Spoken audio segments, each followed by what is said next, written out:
want to know the whereabouts of our daughters. Our daughters are 14, 16, 15 years old. Where are they? Who has taken them away from us? What is happening with them? I want to talk with my daughter. I want to hear her voice, to find out whether she is alive or not. I want nothing more. I want to hear my daughter's voice.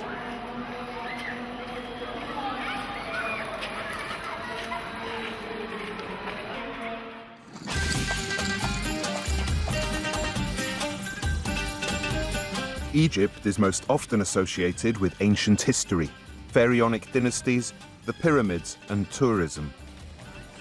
Few holidaymakers to Egypt notice what lies concealed behind the facade of this ancient paradise. In 2011, during Morsi's regime, in a period when the Muslim Brotherhood had a lot of influence in Egypt's society, acts of terror against Christians, which make up a mere 15% of the total population of 80 million, escalated. Perhaps the most horrific and hidden aspect of contemporary Christian persecution is the abduction and forced conversion of underage girls.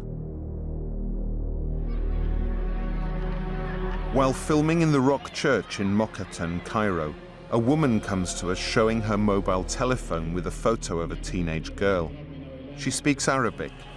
At first, we think that the girl is dead and that the mother came here to pray for her soul. Then we understand what she is saying. Her daughter, 14-year-old Nadia Saeed Makram, had been kidnapped. The one who kidnapped her is Ahmad Hamad Ibrahim Aboud. She was just 14 years old, and he is 45 years old. He negotiated for the money to release the girl. They took the jewels that she wore. After I paid the money. After that, they told me the girl got married.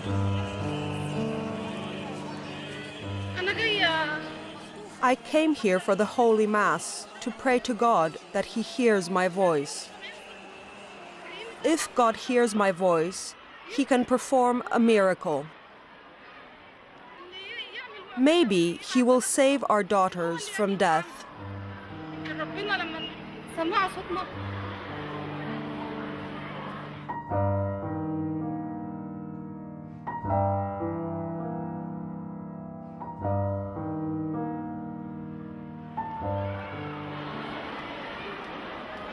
I want to talk to my daughter. I want to hear her voice. Find out if she is alive or dead. I do not want to know more than that. I want to hear the voice of my daughter. We decide to go deeper into the mysterious story of the abducted Nadia. Her mother invites us to her home. We go there together by car. She starts telling us what happened. Usually, I did not need to look for her because she never went out anywhere except from the house to the church.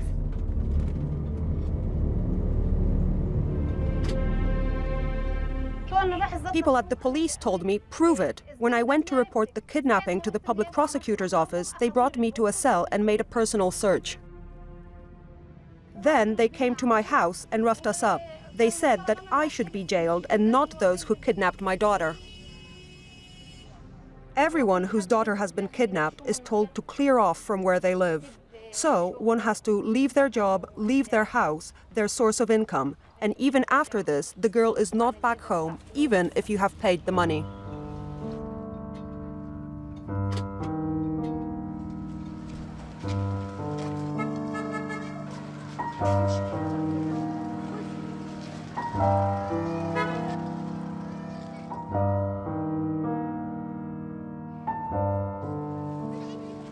Those who kidnap Christian girls are safe and sound. All of a sudden, Martha shows us a man passing by.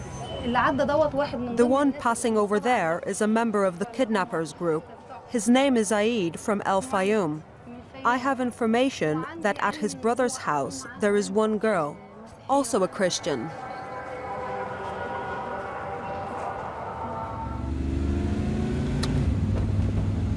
We are approaching the place where Martha and her family lives.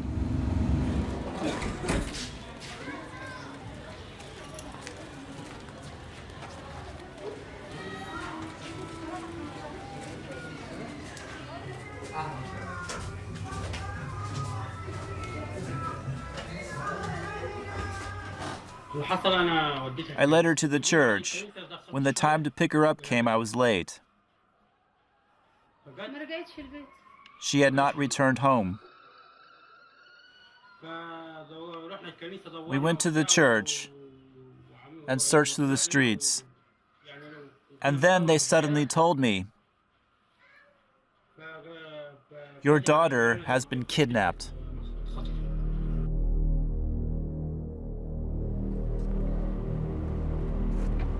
This is the street and the church where my daughter was kidnapped.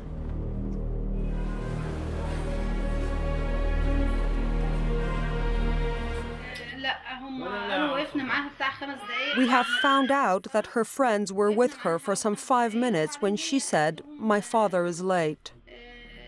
One of them told her to go with her, but she answered, "I will go back alone since my father is late." I was shocked when I learned that my sister had been kidnapped. We turned the world upside down with our friends, also Christian, from work. We ran left and right. We searched all sorts of places, in hospitals. We were very shocked. We later found out that they had kidnapped her because she was a Christian. Why did they do this to us? Have any of us done them any harm? Thoughts of touching any of them never even enter our heads. Christ had taught us not to behave like this. Why did they treat us so?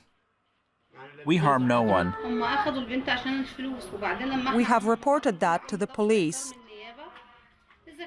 And probably it is not only a matter of ransom, but also a problem of rape or other issues. That's why they do not want to bring her back. And the one who kidnapped the girl has a record. He is sentenced. He's a drug dealer. I learned about it later from people from his village.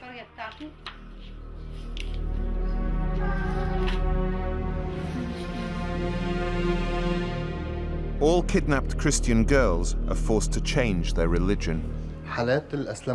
Instances of forced conversions to Islam have been prevalent in Egypt since the beginning of the 1990s, ever since Islamist and Sharia groups began to spring up. These incidents took place under the patronage of the National Security Agency. After the revolution and the disbanding of the agency, Salafists began acting in accordance with their own aims. After the revolution, we noticed how their interest turned towards 11, 12, and 13-year-olds. There is a whole group of girls this age who have totally disappeared.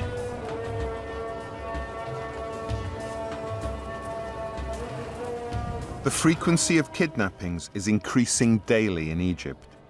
Young Christian girls are taken away to unknown destinations where they suffer multiple rape, are drugged, and then, after several weeks of torture, coerced and blackmailed to convert to Islam. If a young Christian girl disappears in Egypt today, then it is more likely that in a month or two she will appear in a video clip admitting that she has become a Muslim of her own free will. The moment she makes such a declaration, she officially becomes a Muslim, and her Christian family loses all rights to her. My name is Mona Shinoda Saeed. I am a Muslim. I converted to Islam out of my own conviction. Nobody kidnapped me or forced me. I believe 100% in what I did. There is no God but Allah, and Muhammad is his prophet. I thank God that he led me to Islam.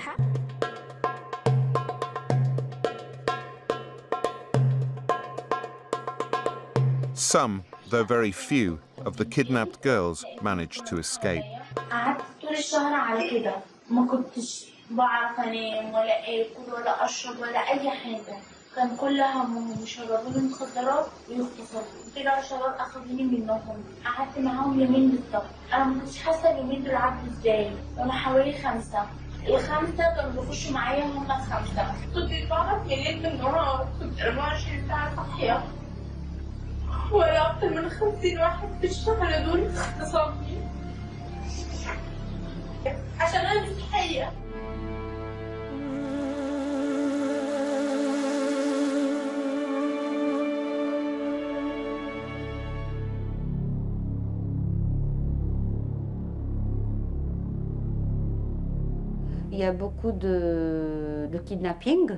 There are a lot of kidnappings.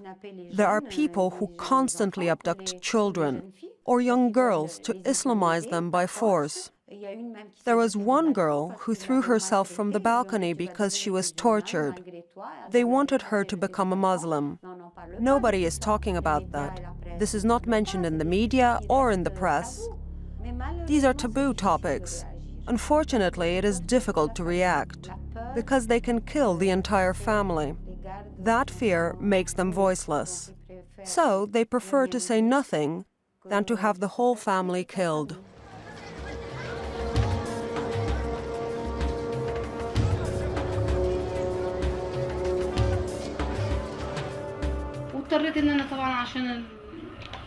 I was forced to leave my place of residence because the chief prosecutor quite literally told me, "We will finish you off."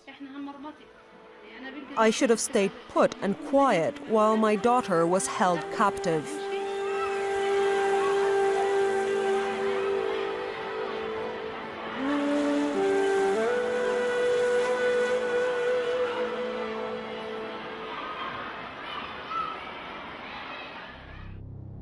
It is alleged by local Christians that not only do the local Muslim authorities do nothing to protect these young women, but often tacitly accept these kidnappings as part of a larger regional call to Islam. Often the place where the abducted girls are kept is well known. There are also other kidnapped girls in Fayoum besides my daughter. That is to say that 90% of girls who are abducted are brought to Fayoum, in particular to the town Asrit Gibali and to Nazla.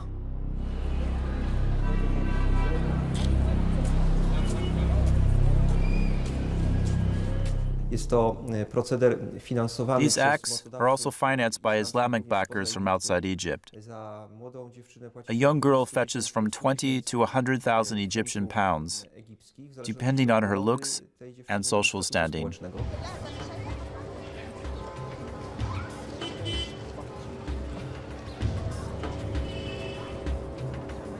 Though the detention sites where the young Christian girls are imprisoned are sometimes known, the local police are silent in the face of these crimes. Nadia Saeed's parents have, from the day of her kidnapping, unsuccessfully demanded that the Egyptian police act to uncover the perpetrators of the crime. The drama is all the more poignant as the whereabouts of the 45-year-old male behind their daughter's kidnapping is well known. نادية مكرم الموضوع ده خطير بتاع نادية مكرم اللي أخدها واحد Nadia Makram's case is very serious. Her assailant is a 40-year-old man called Ahmed Hamad. His siblings admit him having married her, even though such practices are totally illegal, and all sexual relations are regarded as rape, even if she agrees to the act.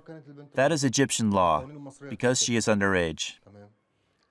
Until now, after a year, we have been unable to bring this man to justice, even though we know his and his family's whereabouts. We have not had a single opportunity to meet the girl throughout all of last year, or to spend 5 minutes with her to ask her what she really wants and how she feels. I spoke with a certain Christian from Egypt who told me that they often know where such girls are kept, but are incapable of doing anything about it. The only thing that remains for them to do is to walk around such a house and pray. The police refuse to accept such reports. Christians have effectively nowhere to turn to for help. Nobody protects them there. It's an almighty tragedy, a cry of despair of these mothers and fathers. Truly an atrocity.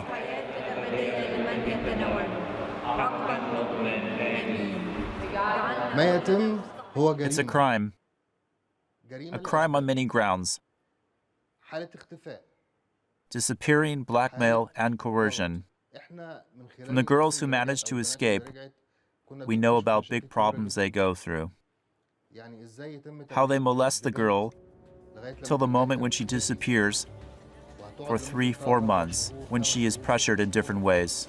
Our law states that everyone has freedom of her or his own faith. What is happening in Egypt is exactly choice by coercion. and that is the greatest catastrophe.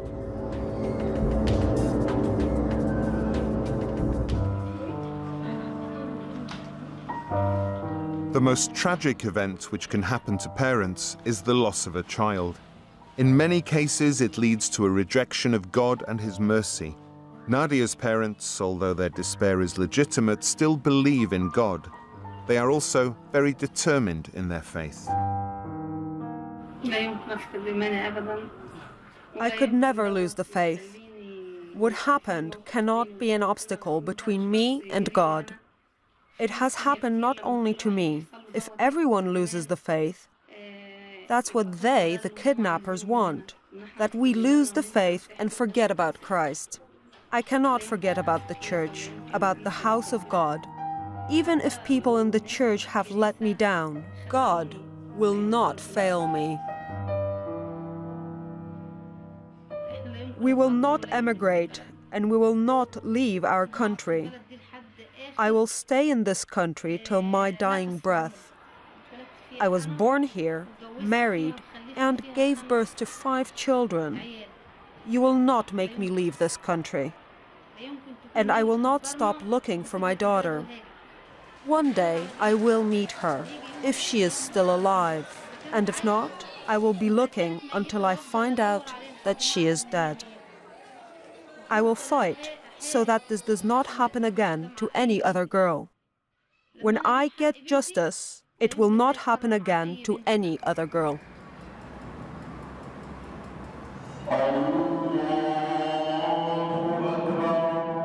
The kidnapping of young Christian girls and their forceful conversion to Islam leads to a number of other dramatic consequences.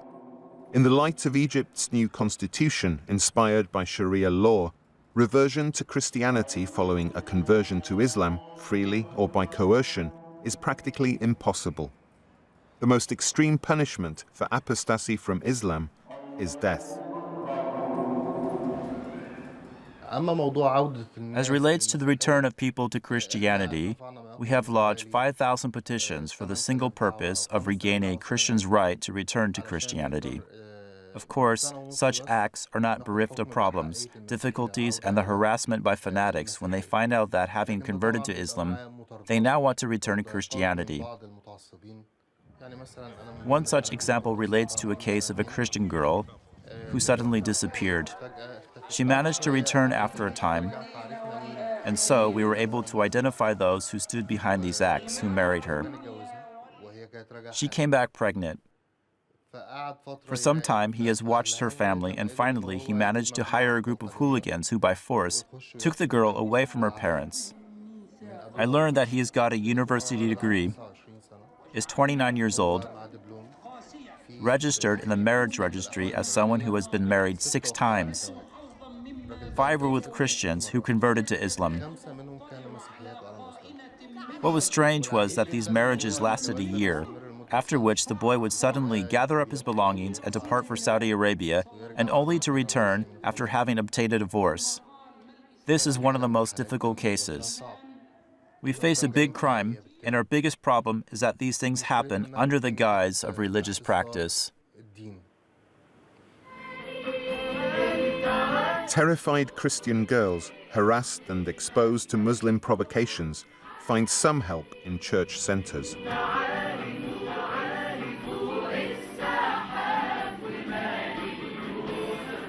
Apart from material assistance, above all else, they receive spiritual and psychological support. We try to talk with the girls about any problem that might have occurred. Attacks, rape. We try to convince them to stay here for a while, to recuperate, and thus enable them to become valuable members of society anew. A girl comes here to be rehabilitated and can stay here from 6 months to a year, even more than a year. We then give her a guardian, and this guardian, even when she leaves, never leaves her. When a girl comes here, she doesn't pay for anything. The bishopric takes responsibility for everything for her, whether her beliefs, her life, as well as all health and social matters.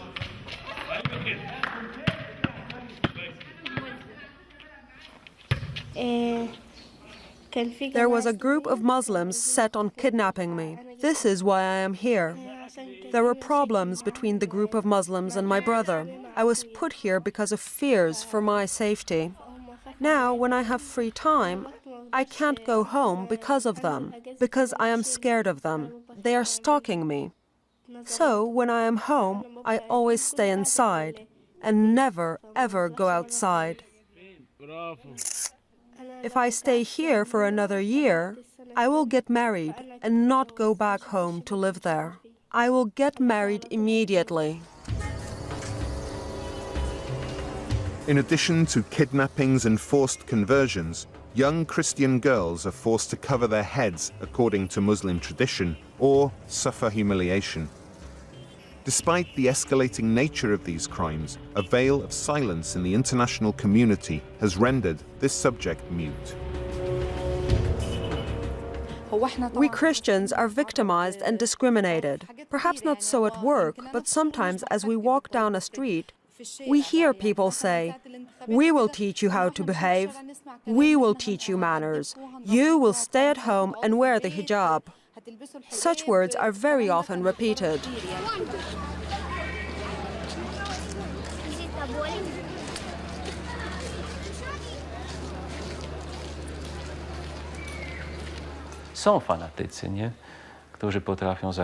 There are fanatics who attack in trams, on the underground, or on the street.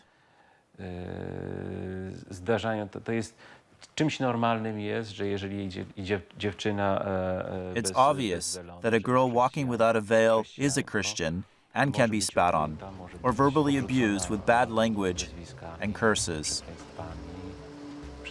Women and girls are most often subject to such attacks.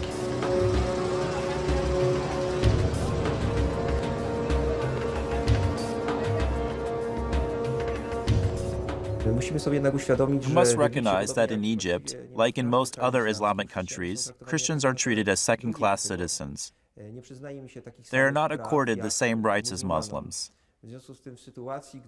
As a consequence, in any conflict situation between a Christian and a Muslim, for example, the courts and public officials will more likely favor the Muslim, often against the obvious evidence. We must also remember that Christians in Egypt presently feel intimidated. Any appeal from the church hierarchy is quite simply met with a deathly silence, all at once risking very serious consequences. Our Coptic television channels are afraid to talk about it. They are afraid that they will be closed down, so they do not talk about these issues until something terrible happens. They talk about all the problems in the world, but do not talk about these issues. People don't understand what it means. When your daughter is kidnapped, you bring her up for 14 years, you see how she grows and becomes your princess. Then she disappears and you don't know where she is. I want people to understand that I have lost my daughter, me and many other people. We don't know where they are. A conspiracy of silence surrounds this subject in the media as well as in the international community. Acts of kidnapping young Christian girls are, unfortunately, likely to escalate. Christians essentially realize that under the present circumstances, unless the free world, the West, wakes up and does something to effectively help them, to influence the Egyptian authorities to change their policy towards Christians, essentially a policy of consent to victimization and a brutal showdown with Christianity, then all that is left to them is their faith in God and prayer.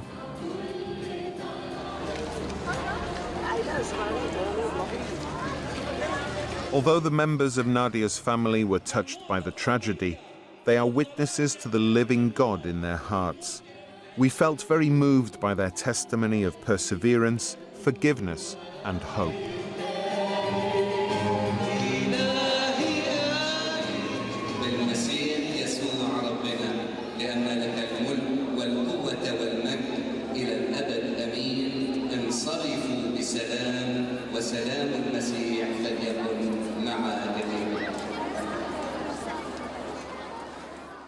No matter how much we suffer, it is not comparable with what Jesus has done for us and how much the saints have suffered. We should stick to our faith no matter what, because the Lord Jesus became a man and allowed himself to be crucified for the forgiveness of our sins. Even if they kill us, we are defending our honor and our purity. And if we die, it will be our honor because we were looking for that part of us that they took from us. So if they kill us, it will be our crown in heaven for the suffering here on earth.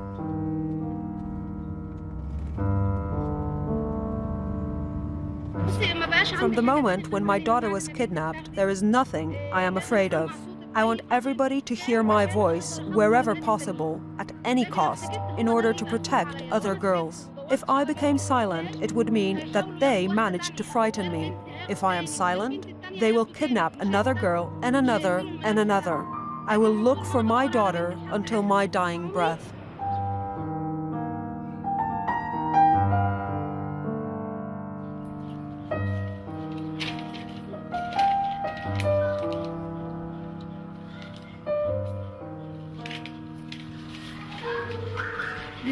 This is a photograph of when she was very small. This is a picture from when she was taking her grammar school entrance exam. This is a picture of Nadia with her father and siblings. This is a picture of Nadia.